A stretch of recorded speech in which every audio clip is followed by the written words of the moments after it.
ایوا چې څوک ځان د ګناه نه بچ کوي کنه په هر حالت کې ځان د ګناه نه بچ کولی شي. ګوره دا رضوان تاسو ولیدو کنه تصویر وینستو. ګوره ایمان نبی علیہ الصلوۃ والسلام فرمایي کنه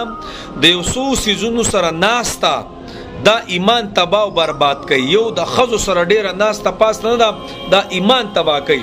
او کم بل حدیث مبارکو کې راځي کم کس چې د خزو سره ډیره ناستا پاس تا کوي نو په قیامت کې بیا عملونه ډیر سپکی. الله الله الله دارته وای بیا چې د خصوص د زنانو سره تعلق ساتي یو قسم لا الله دې مونږ ټول معاف کړي. دا او بیا موت دا اکثر دا خبره کو کنه یره وای بس ماحول نه ماحول نشته ماحول نشته بس ځان د ګناه نه بچ کول ډیر ګران کار دی. ګور دې رضوان د تاسو ګورئ کنه لکه دا ولې خد سره تصویر نشوسته د رضوان چرته تصویر د زنانو سما چرته نه لیدل په نیټ باندې چرته ملیدل نه ولي. الحمدلله دا ډیر نیک انسان دی د ما ډیر هغه دغه کتلې د هیستوري می کتلې دا او ډیر عجیب صفات ولا سره دی د اوس په کم ځای کې دی او د زنانو نه څنګه ځان ساتي تاسو ته پته ده.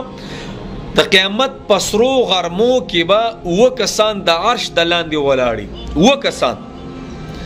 و قسم خلق به چې هغه د عرش د لاندې په قیامت کې ولاړي پاک یو کم یو کس تاسو ته پته ده الله الله الله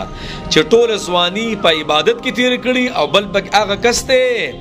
چې یو خسته زنانه یو خسته زنانه ځان تمایل کی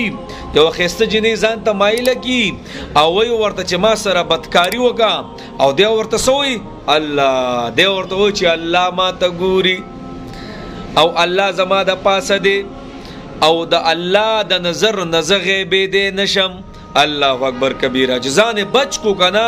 نو بس پدې عمل با د قیامت پسرو غرمو کې د عرش د سوري لاندې. الله اکبر کبیره الله دې موږ مات کی خام دا زنانو فتنه ده الله دې موږ ټول مات کیږي. نو غرض مې دا دې اسمو کتل چې دا تاسو ګوري کنه چې دا په کوم حالت کې ځان ساتي د په هر حالت کې د خلکو سره نه مصافحه نو سره ناستا نو سره ولاړه یو سیزم نه کوي. اما تاسو ته وی کنه کم خلک چې د خلکو سره ډیر ناست یو د کور خپل زنانه خو سیدا خو چې د باري زنانو سره تعلق ساتي او ناست پاسته او سره ډیر کوي نو یاد ساتي دا زنه مخه دا حدیث مبارکو کې راځي چې دا عملونه په قیامت کې د سره وزندار نه ډیر سپک پي او ایمان تباہ برباد کیږي. دا غچا څوک چې د زنانو سره ډیر ناسته پاسته کوي. نو اے خلکو الله لزم ایمانونه سلامت کی دغه عرش د سور لاندې بل الله جل شانو علمال زیرا کوي هر کله چې ز سو درګم د حالات ز مقابله وکما او هم چې الله تعالی ته ګوري اے الله تعالی ته ګوري. بس نو غرض مدا دی جی الله جل شانو چې موت تعلق پیدا کو کنه بس خبره ختمه بیا مړه دا ټول ارسه زما دي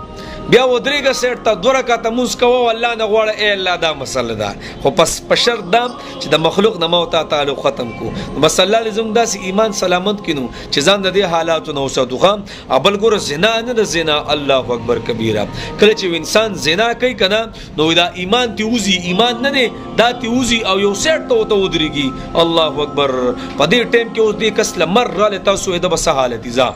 دغه لذت اخلي نو دا حالت کې د مرګ رااله د به حالت سي او بد اسرائیلو کې یو